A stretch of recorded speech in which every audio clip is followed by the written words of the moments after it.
The universe kept time, and I had always been one of the few who could hear it, not with ears, but with the small quiet in the mind where a thrown stone's arc resolves into a sentence, where a crystal's patience feels grammatical, where a distant galaxy spins like punctuation placed with care.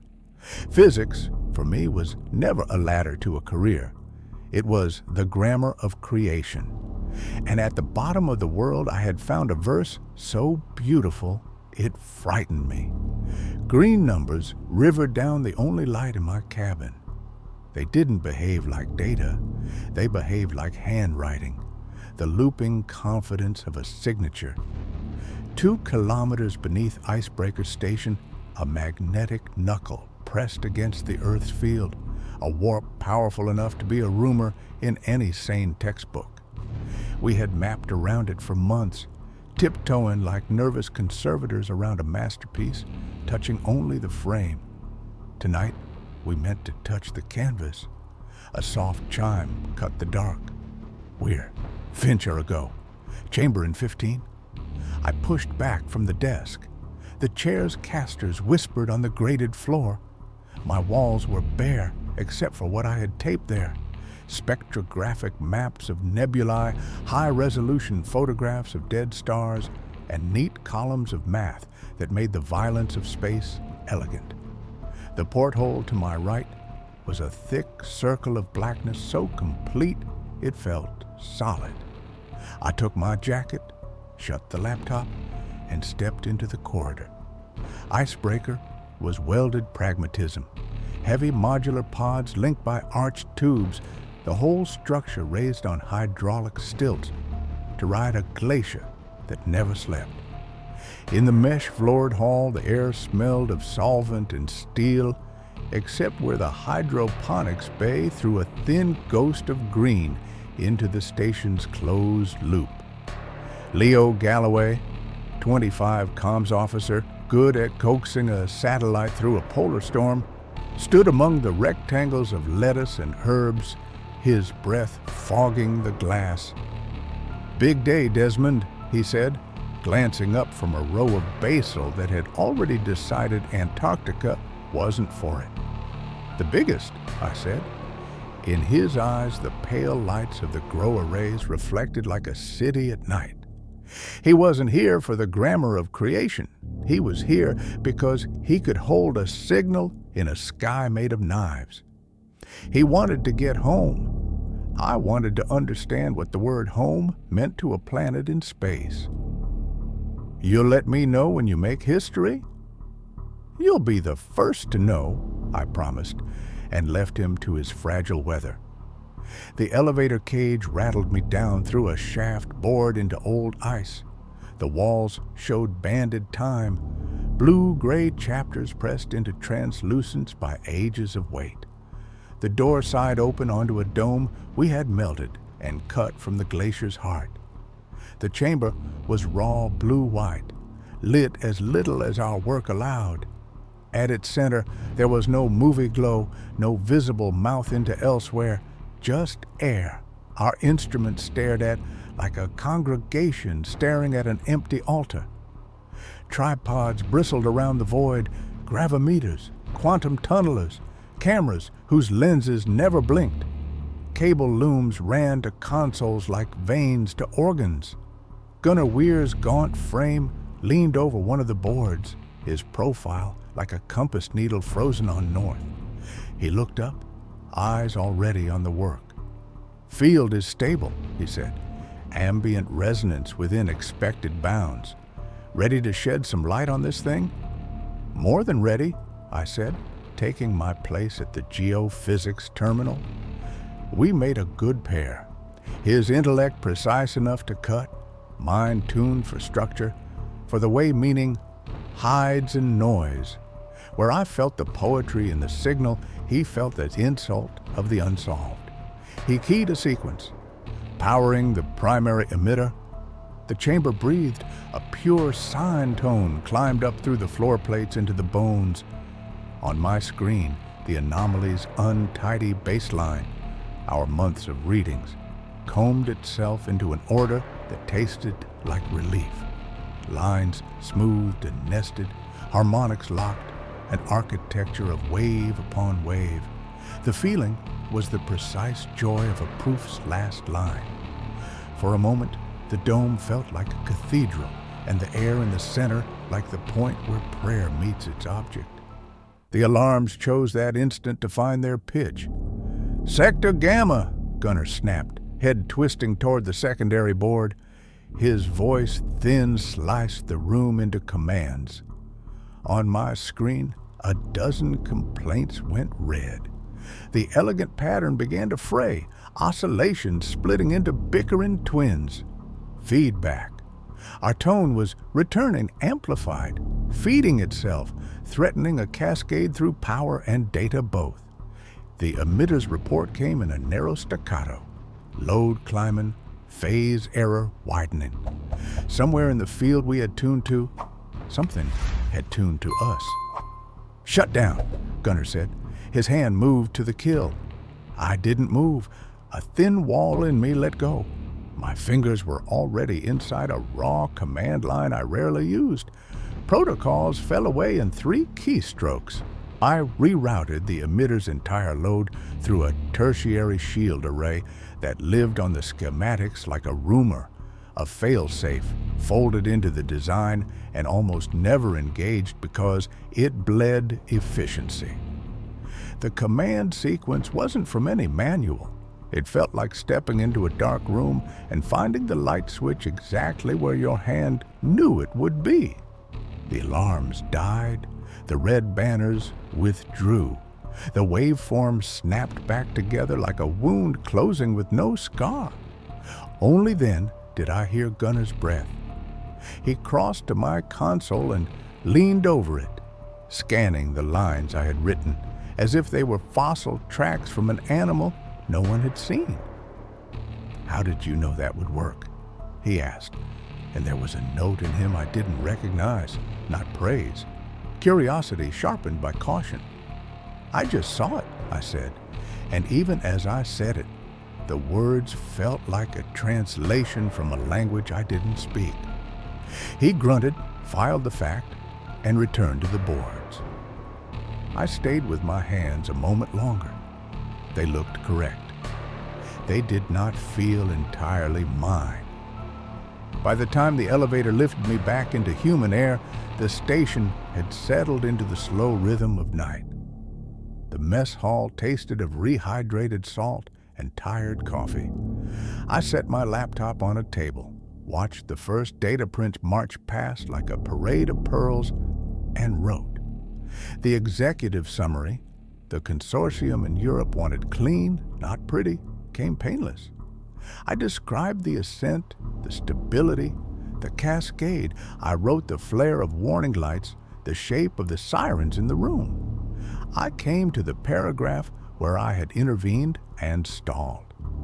An intuitive bypass based on observed harmonics? No. A conjecture derived from emergent periodicity? Untrue. I knew what I had done. I did not know how to explain the act as mine. I rubbed the grit from my eyes and left the cursor blinking like a metronome while I walked to the galley for a refill. On my return, 4 sentences sat where the blank had been. Crisp. Technical. They cited the tertiary shield's sub-processor by part number and load tolerance, and described my sequence as if I had recited it from memory. The syntax was mine, even the small rhythm on my clauses, but the knowledge wasn't. My scalp prickled. Exhaustion writes its own myths, I told myself. Micro-sleeps. Auto-complete for consciousness. Bootsteps rasped the grating. Greta moved past the doorway, torque calibrator under her arm, muttering, "I swear I locked this in Gamma. I don't take tools to my bunk." Her voice vanished into the corridor with the metallic smell of instrument oil. I highlighted the perfect paragraph and deleted it. I wanted the work because I understood it. not because something had set my hands to cleverness like a sleepwalker to a piano. On the screen, the elegant wave kept scrolling, clean order over a deep well of nothing. Over the next days, the gifts arrived with less grace.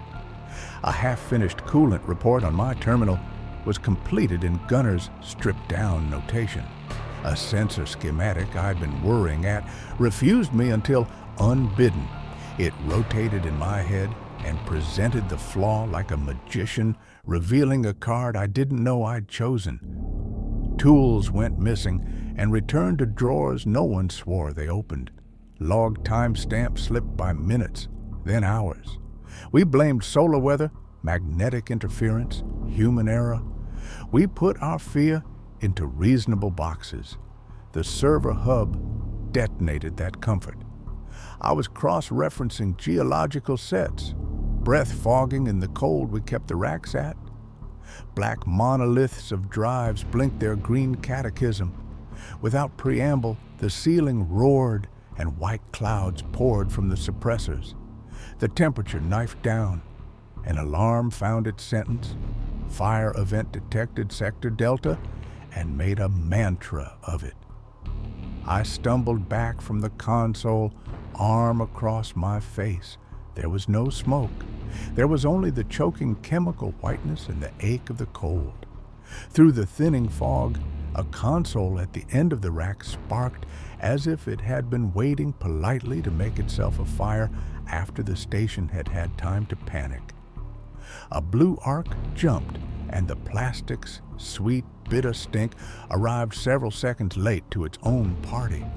Cause followed effect like a guilty dog. Somewhere inside me, a small gear skipped a tooth. That night, the mess hall thrummed with low talk.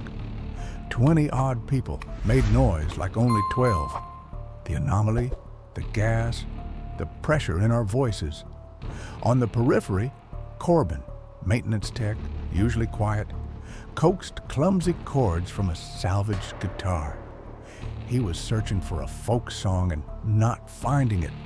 Across from him, Mikhail, broad-shouldered geologist with a vocabulary mostly of rock, took the instrument with a shrug that said, "Let me." He had the hands for a sledge and a core sample. I had never seen them gentled around a fretboard. He played as if he'd been practicing under another name for a decade. Not an easy melody to fake. Braided lines, thumb independent from fingers, the patient climbing shape of a piece that does not forgive. Conversations died around the first bar. Over his shoulder, his own face watched his own hands, with the dawning terror of a man who wakes in a house he doesn't recognize. When the last note hung and thinned into air, he shoved the guitar back like it had harmed him. I don't know how," he stammered, staring at 10 traitors attached to him by bone. Gunner stood near the galley with a slate under his arm, eyes narrowed, the experiment already naming itself in him. "It isn't just the field," he said to the room more than to Mikhail. "It's overriding embodied knowledge, skill without apprenticeship, memory without past." He tasted the words he was coining and swallowed them with ownership. Mnemonic bleed. Names make monsters smaller until they don't. Greta stood and said the other word everyone had been thinking: containment. We treat it like we treat a pathogen, informational or not. Her glance landed on Mikhail, then on me, and moved away as if I might carry a charge. I lost the room. People's eyes slid off mine. I became the station's rumor in a man's shape. I left before my dinner had a chance to pretend it was food and took a hatch into the maintenance conduits where only necessity ever went. Under the pods, the station hummed to itself. Chest-high tunnels wove through pipes and ducts, lit by caged bulbs that made islands of yellow and left black pools between. The air smelled of dust and cold metal. The floor shuddered softly with the slow geometry of the stilts. I walked because I didn't know what else to do with the wrongness in my head. The thrum changed. Not the way machines change, the way perception fails. Low frequencies thinned, as if the world had been routed through a cheap speaker. The air in front of me trembled like heat above asphalt in July, but the conduits were winter made solid. The shimmer pulled itself together into a man. He wore a station jacket like mine, only charred and frayed. A long, pale scar crossed his face from temple to jaw. His eyes were old in the way metal is old. He moved like someone who had walked a long way to say one sentence and then stop. When he spoke, the sound arrived first as static and layered whispers. Then my brain arranged the shards into a rasp. "The Southern Truss groans," he said. "It will sing. When it does, don't let Leo be the one to answer." He watched me long enough for certainty to become a weight I could feel on my ribs. There was no malice in him. He flickered and rewove and then unknit, dissolving back into air. The thrum returned full, like someone had turned the world back to stereo. I climbed out of the hatch and stood in the corridor under lights that felt too white. I told myself a story, stress hallucination, exhaustion's theater. The scar was something I had seen on a screen and borrowed. The jacket, something any mind would put on its ghosts. In the morning, a groan worked itself out of the station's bones and into a note. The sound came from the south corridor, a long arched tube to the surveying pod. I looked up when I felt it in my teeth, and the intercom clicked. "Galloway," Gunner's voice said. "Fluctuating pressure on the south gantry. Visual check." Leo rose at once, tablet already in his hand. "On my way," he said, and his grin was brave and unthinking, and I moved in a line straight as a vector. We stepped into the corridor together. High above, the main truss framed the arch like a rib cage. A sensor blinked an idiot red beneath the structural bracket. "Probably a loose mount," Leo said, already bringing up the diagnostic, already positioning himself beneath the mass. "Wait," I said, and he turned to me, puzzled kindness on his face that made the world worse. The note sharpened. The metal above us found an overtone. I shoved him. It was not elegant. It was not the move you would see in a film where heroes are lit well. He fell hard, tablet banging against the floor as it skittered away. The corridor cracked like a rifle magnified 100 times. Bolts rained. The bracket sheared clean. 2 tons of gantry found the next step in gravity's sentence and slammed into the deck plates where Leo had stood. The floor gave an inch and then less than an inch. Sparks fountained from ruptured conduit. The air birthed the smell of cut insulation. Dust made a red fog in the emergency lighting. For a second, I heard only the small sound of bolts settling. Then Leo's breath, fast, shocked, close. He scrambled, shock bleeding into color, and looked at me with a reverent fear I could not bear. "You knew," he said. "You knew." I looked at my hands. The last time they had disobeyed me, we had preserved the station. This time, they had obeyed a ghost that looked like me. The crew arrived in the kind of hurry that erases personality. Greta's eyes swept the wreckage and checked boxes no one wanted to read. Corbin swore softly, a prayer or a curse. Mikhail stood very still. Gunnar pushed through the bodies like a hypothesis making for a whiteboard. He didn't look at the mangled steel long. He looked at me. "Precognition," he said quietly, something like delight under the word, already tasting the protocols he would write. Not skill, not memory, direct temporal bleed. Leo helped me to my feet. I could not meet his eyes. The corridor stank of hot metal and the faint sweetness of insulation. Somewhere inside the station, a door opened and shut with a sound that felt like a period. I had saved him, they would say, but I hadn't. I had followed an order, and the part of me that heard undertones understood for the first time that the melody we were following didn't care about the words we put to it. They found us in the red dust of the south corridor, Leo pale and breathing hard, me on the deck beside the wreckage, the gantry flattened where his body should have been. Bolts lay everywhere like spent arguments. The sensor that had blinked its idiot red a minute ago now blinked an equally idiot green.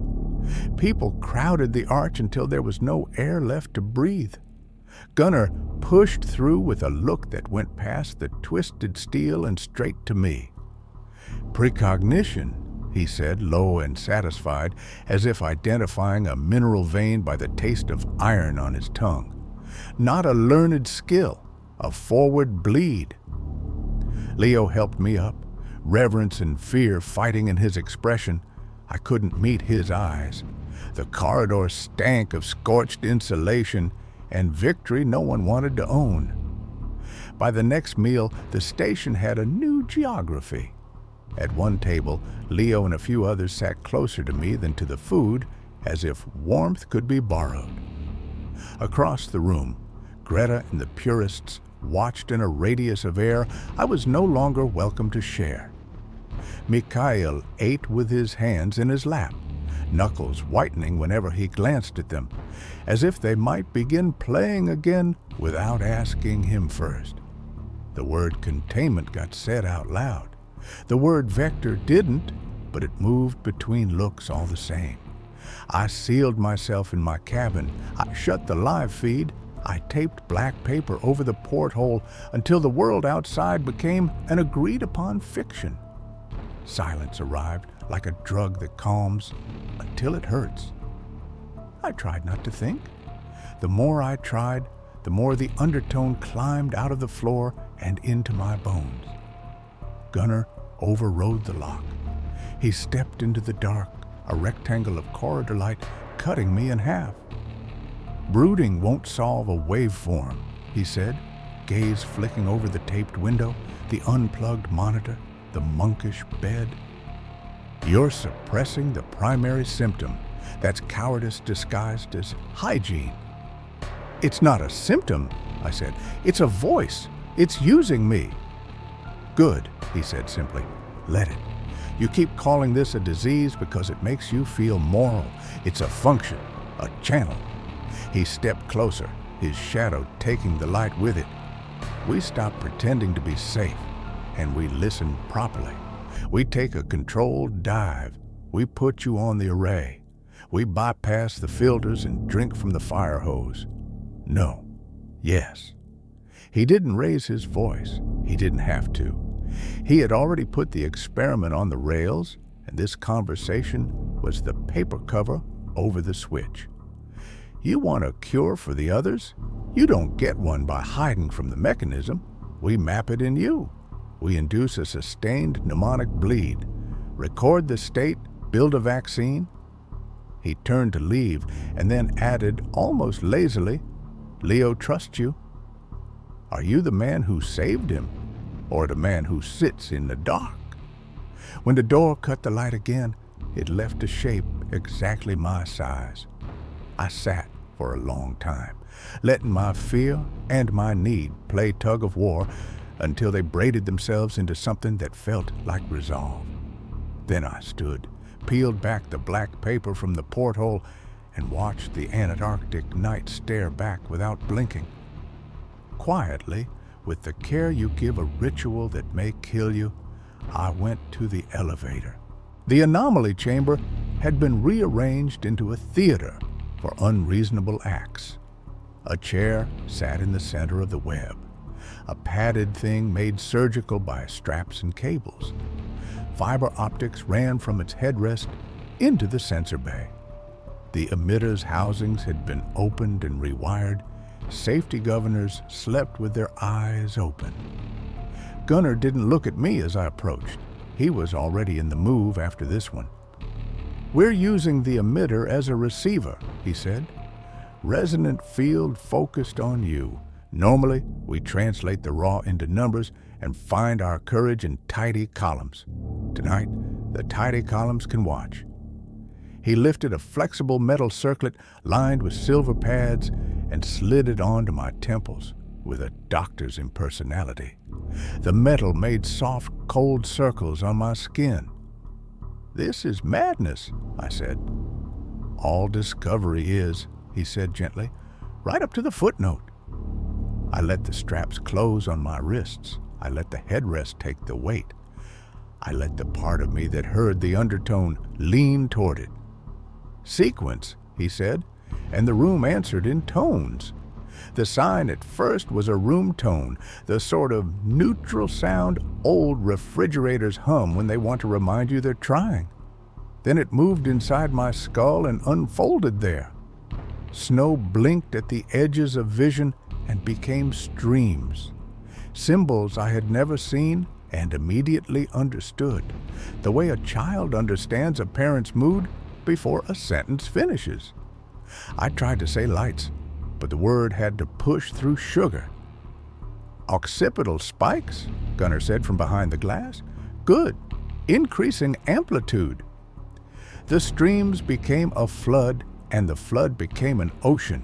Not data, weather, not numbers, moments. My hands were old, liver-spotted and steady on a control yoke I couldn't name. Coffee tasted burnt and sweet in the station mess, but the table bore a long black scorch it did not yet possess. Ice folded around me in the slow crush of a pressure I had never felt, and ribs broke somewhere very far away inside a body that was mine. A dozen futures and pasts leaked through the same seam, and I tried to climb, but the rope burned my hands. "Gunnar," I managed, "stop." Instead, the chamber lurched, a physical shout. The straps bit. The sign tore like fabric, and then there was no sound the ear can hear, only a sensation of something fundamental shrugging. Every light died not by dimming, but by being taken away. A final clarifying bleed hit like a bell struck against bone. There was no picture this time, only the full physical knowledge of a wrench in my hand. The Southern Truss, one bolt more important than its brothers, a quarter turn. Not enough to fail, enough to wait. 12 hours, long enough for a pressure anomaly to tickle a sensor. Long enough for Gunnar to assign Leo a visual check. Long enough for a shove to become a miracle. Not malice. Prelude. A measured cruelty in service of a promised hero. When the world returned, it did so all at once, and in red. Consoles scattered themselves across the floor. Cables hung like intestines. Glass sparkled in the light where it had been taught to be useful, and then wasn't. Gunnar lay to my left, blood slicking his temple, breath there and thin. I turned my head and saw him. He didn't flicker anymore. He wore our jacket, burn-scarred, seams frayed. The pale cut across his face ran temple to jaw like a rule drawn with a shaking hand. His eyes were mine after a decade of winter with no spring. He stood, not like a ghost caught in the trap of his own memory, but like a man who had walked a long way in a place the map refuses to print. "I am not a ghost from your future," he said, and I recognized my voice inside his. "I am the man you are becoming. Every intuition, every warning, you sent them because I sent them because you will. I've been building you." "No," I said. The straps cut into my wrists because I had forgotten them and tried to stand. "You sabotaged the gantry. You tried to kill Leo." "I ensured Leo lived," he said without heat. He stepped closer, boots crunching glass, and the sound made the hair rise on my arms. Trust is expensive. Warnings are tender. Monster, I said. Survivor, he said, and raised 2 fingers to my temple. The silver pads on the circlet made the gesture intimate and medical at once. The chamber vanished. He walked me through a gallery of endings. In one, we hesitated, and Leo died, where steel met deck. Grief made a weapon of our ambition, and the experiment that followed erased the station so cleanly the air forgot we had asked it to vibrate. In another, Gunner shut down when we should have peaked, and the field ate the whole platform like a small animal swallowed by a deep mouth. There were others. They all tasted of chalk and snow and the blank sting of a white beyond white. He let the chamber return in pieces. The red light, the smell of ozone, the weight of him in the room like an equation that didn't care if you liked it. He reached behind my head and released the restraints with a click that felt too kind. The parasite doesn't want to kill us, he said. It wants to replicate. It wants a loop that feeds itself. We are standing in the only line I could find where we continue to exist. It is ugly and it is paved with bodies. But it holds. I pushed up, legs untrustworthy. Gunner groaned on the floor, and I went to him because that is what the body does when someone bleeds near it. 2 fingers at his throat found a pulse that didn't love him. Over the remnant's shoulder, the master comm panel hissed a flat, deniable sound. I hit the emergency broadcast key. The hiss deepened with the implacability of weather. The shock severed us, the remnant said, reading me like an instrument. We're a ship in a bottle. The cork's in. Help me get him to med, I said. Leave him, the remnant answered, not unkindly. His role isn't over, but it's not your concern. I lifted Gunner anyway. The elevator took forever. The station above us had been shaken and then rearranged according to a logic no one had voted for. We got him into a bed and patched, white and angry at the ceiling. I stood over him and tried to find a sentence that would cross the canyon. Stay away from the primary conduits, I said finally. Please. They're not stable. There's a pattern. I think the shock was too much for you, he said, pity crawling back into his eyes alongside the obsession. You're anthropomorphizing anomalies. I won't make that mistake. He swung his legs over the bed with the dignity of a man who would rather fall than be helped. Your fear is a variable I can zero. I'm going to map this. He brushed past me. My hand on his arm meant nothing. Prophets don't make good bouncers. The lights in med went briefly the purest white I had ever seen. Every shadow in the room disappeared for a heartbeat, as if light had ricocheted through us, looking for something to condense around and, finding nothing, moved on. Then came a crack like a continent deciding to be 2, and the darkness that followed felt personal. The central system's alarm found its voice. Red strobed. The hallway filled with the sound of people who didn't know yet which elements of their lives had been subtracted. The remnant arrived in the doorway, scar catching and vanishing in the pulse. You see now, he said, and didn't wait for me to answer. You tried to save him. That confirmed his hypothesis that you were sick and he was strong. He walked where the path already waited. The loop prefers certain tempers. He was never ours to keep. There were a dozen of us left by evening. Greta's face was a grid of exhaustion and grease as she shouted for reroutes and shutoffs. Corbin's guitar leaned forgotten in a corner. Mikhail watched his hands as if they might defect again. The hydroponics bay wilted under failing light like an accusation. Leo found me there. Gunner? He asked, his throat rasped. They're saying I nodded. I couldn't find a way to shape the facts into a kindness. He rubbed a sleeve across his face and tried again. This is all connected, isn't it? The gantry, mix, thing. Now this, and you're in the middle of it, Desmond. What is happening? Before I could tell him the version I thought would do the least harm, the station bucked. Ceiling panels tore loose and crashed in sparks. The deck leaned like a deck should never lean on land. Leo slammed into the hydroponics glass and it webbed under him. The alarm died mid-howl, and the silence that fell had the weight of vacuum. We were falling, not through air, through sequence. The red emergency lights hiccuped back to life on the last dregs of their batteries, painting everything in a low, sick cinema.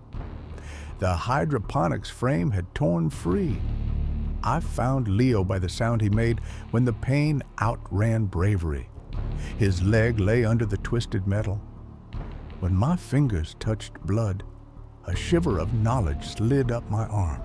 Clear, complete, alien, blueprint, strip copper from a dead power cable. Tourniquet here, not there. Pry a battery from an emergency lamp, heat a shard of metal, cauterize, keep him. It all unfolded in my head with the mean authority of a well-written protocol. I started to move. Don't. The remnant's voice came from behind me, calm as a dial tone. In the weak red, his face looked carved. Let him go. His death is the keystone. Greta will panic the right way, reroute the last power to stabilize the core paradox. That locks the loop. If you save him, we fall into one of the white rooms you saw. I looked down at Leo. His breath was thin and his eyes were on mine, and I felt his trust like a hand under my ribs. I looked up at the man with my voice and my face and my scar and saw what surviving had charged him. Two paths opened. In one, I became him. In the other, I perfected the martyrdom he warned against. Both arcs tasted like metal. Both were consistent. In the small quiet where equations show their spine, I saw the trick. It wasn't a choice. It was a cage disguised as a choice. The loop did not care which fork I took. It only cared that I used the road. Wrong target, I said to no one he could hear, and to the thing that had been writing in me all along. You're a pattern. Patterns have sources. I closed my eyes. I let go of the room and the smell of hot plastic and the sound of Leo's breath hitching. I followed the bleeds backward like they were conductive traces on a board, past Mikhail's perfect hands, past the fire suppression system arriving before its cause, past the paragraph I had not written, past the command sequence my fingers had borrowed. I walked back to the first clean chord, the wave blooming on my console, elegant enough to make people invent gods in earlier centuries. I didn't try to stop it. Stopping would be a fork, and forks are cages. I corrupted it. I seeded the pristine symmetry with nonsense I knew it could not digest. The weight of the wrench, the anger in Gunner's dying light, the smell of frost that had never formed, the memory of a scar on a face that did not exist yet and already had. I injected a future into a cause that had not earned it and told the sentence to parse itself. On the screen in that other room, very far away, in a time that touched this one by a single fraying thread, the waveform stuttered. It tried to resolve a paradox it had been designed to prohibit. It failed beautifully. Then it flatlined. The connection snapped. Red did not go out. It ceased ever to have been. The hydroponics frame never tore. Leo never cried out. The remnant never stood there learning to be kind by unlearning how to be human. Icebreaker Station never rose on stilts above a living glacier. The anomaly's signature was a rumor the earth did not bother to tell. There was no bang. No white room swallowed us with triumph or contempt. There was a silence of a kind so complete it felt like the first second after a song ends, when you learn whether your breath is still yours. I reached for it, and it did not answer back. My doctors tell me it has a name. A dissociative fugue, they say, episodes braided with a mild, undiagnosed epilepsy.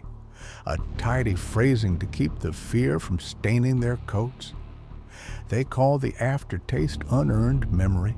I call it the cold that wakes in my bones even on August mornings. The way my hands sometimes know a task I never learned.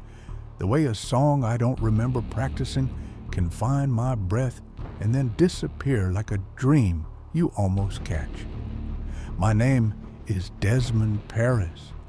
I teach introductory physics at a community college where the halls smell of floor wax and the coffee tastes like yesterday. I have made my life small on purpose. My students ask good, ordinary questions. Why does the ball slow down on the carpet? Why does the sky look blue?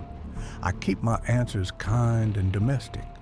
I do not say, because the universe writes itself in rhythm, and sometimes the rhythm writes back.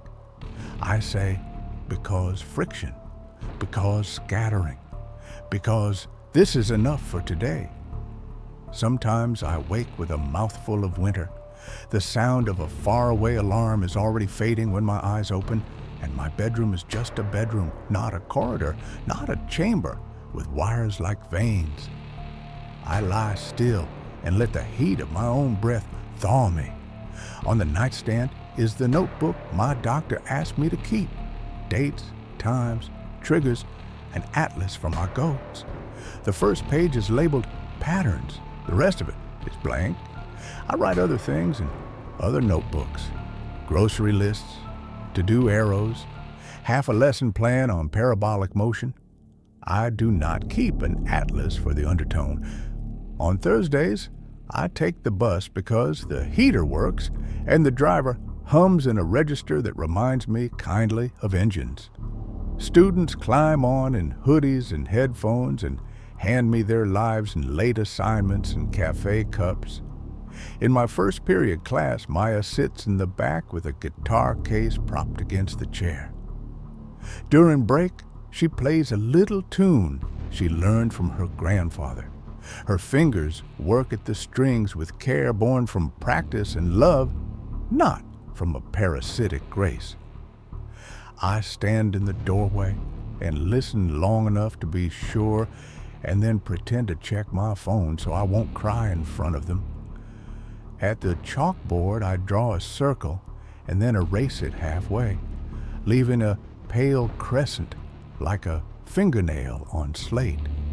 The students don't notice. They're arguing about whether the friction coefficient for a sneaker on linoleum is higher than for a boot on carpet. I tell them to test it, to trust numbers they can recreate with their hands. I keep my metaphors small. Tables, floors, bread loaves sliced cleanly with a serrated knife. The big metaphors, the ones that feel like a key in the wrong lock, I keep in my mouth until they dissolve. Saturdays, I buy oranges at the market even when the season makes them a bad idea. I like the weight of them, the small resistance of a peel under my thumb, the precise way the fruit yields. At home, I fix things I have no business fixing. Last month, a faucet in my kitchen would not stop coughing. I slid a wrench into a place I did not know existed, tightened a nut at an angle that felt like turning a page, and the drip fell silent, as if it had been waiting for me to remember. I set the wrench down and stared at my hands until they felt like mine again. Once, in a waiting room, the news was on. A man whose name I didn't know but should have, Gunnar Weir, stood before a blue backdrop with a constellation of logos and explained a radical vacuum energy model with the clarity of a blade. His eyes burned with a certainty that has its own gravity. My stomach flipped and I had to sit forward, palms pressed to my knees until the room steadied. The receptionist asked if I was all right. I said yes and meant no, and left the building before they called my name. On the sidewalk, I put a hand against the brick and waited for the wall to cool. More often, the hauntings are small and merciful. A boy at the park pushed a stroller past my bench years ago and smiled the kind of smile that forgives the world for being itself. He knelt to point out a dog to the baby, and the child reached, fist, then fingers, and made a sound like a bird learning its throat. The father looked up, and our eyes met for the length of a breath. I do not know him. The relief that broke inside me came from a place I cannot map. I kept my face still and my hands in my coat pockets, and when they were gone, I cried in a way that did not frighten the sparrows. There are days the undertone is just the hum of a vending machine. I can stand in front of it and choose the pretzels and drop coins into the slot and walk away without counting my heartbeats. There are other days the undertone finds a frequency my ribs remember. On those days, I go home early and eat toast over the sink and let the radio play the safe stations. Weather, traffic, a late game recapped in voices that do not know my name. When students ask about careers, I tell them the truth. Physics is a way to notice the world. I do not tell them it is also a way the world can notice you back. I send them toward internships and practicalities. I write letters they can take into offices with fluorescent lights. I watch the brightest ones pack their curiosity into carry-ons and catch trains to cities where the buildings shine. I wish them small mercies and smart friends and the kind of luck that feels afterward like skill. On a Monday in late winter, I found frost on my bedroom window that looked like a map a careful God might draw. Ferns unfurled across the glass and stars nested in their shadows. Every angle, every branching decision obeyed a geometry so honest it hurt. The old self, young, sleep-starved, shameless, rose in me like heat and reached for the pattern the way a hand reaches for a rung. Right behind it came the dread, not sharp now, but deep. The knowledge that awe is the first step toward an experiment, and experiments are doors that do not swing one way. I stood there a long time, looking. The neighborhood outside was the same as always.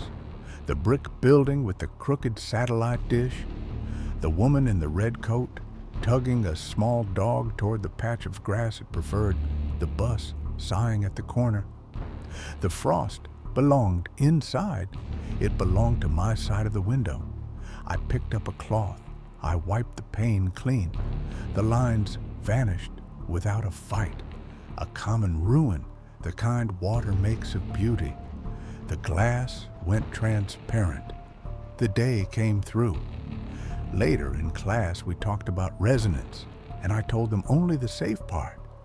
Everyone has broken a wine glass with a voice on television, and no one does it in real life because it's harder than it looks.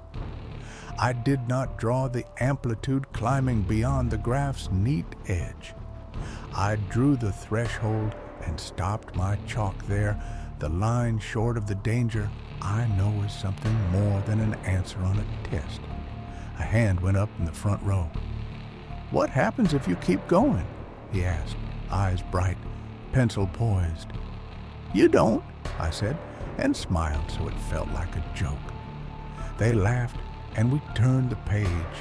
On my walk home, the air had the kind of clean cold that makes every sound answerable. A delivery truck braked with a note that could have been the beginning of a song.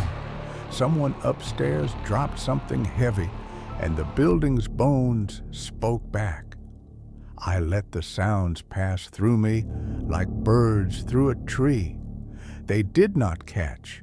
That night, I dreamed a corridor that was only a corridor. Beige paint, scuffed baseboards, the smell of lemon cleaner. I woke to a quiet apartment and the slow, kindly pulse of my own heart. On the kitchen table lay a student's paper I hadn't finished grading, my red pen uncapped beside a ring of coffee. The first paragraph was formal, wooden, endearing. The second reached for poetry, and then thought better of itself. In the margin I wrote, "Clear. Be brave later."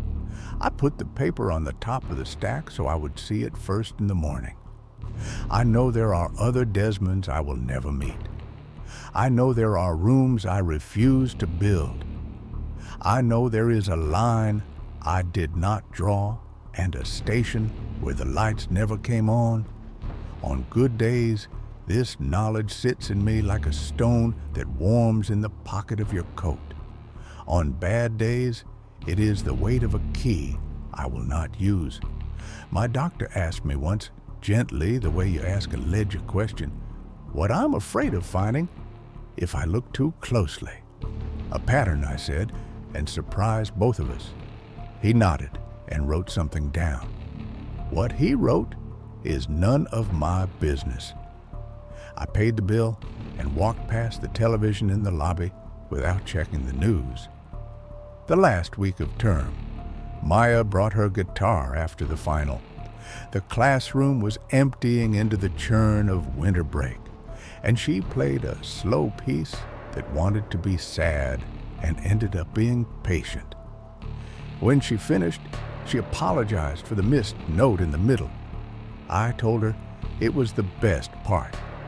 She laughed and packed the instrument away and waved goodbye with the careless mercy of 19.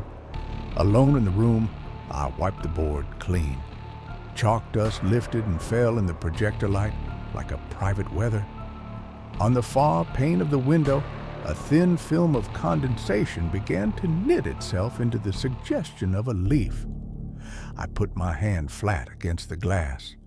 My palm left its heat there. The leaf surrendered and ran.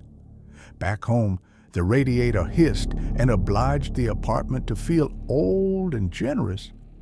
I set water on for tea and listened to the kettle find its note and then pass it, the way any vessel will if you lengthen the flame.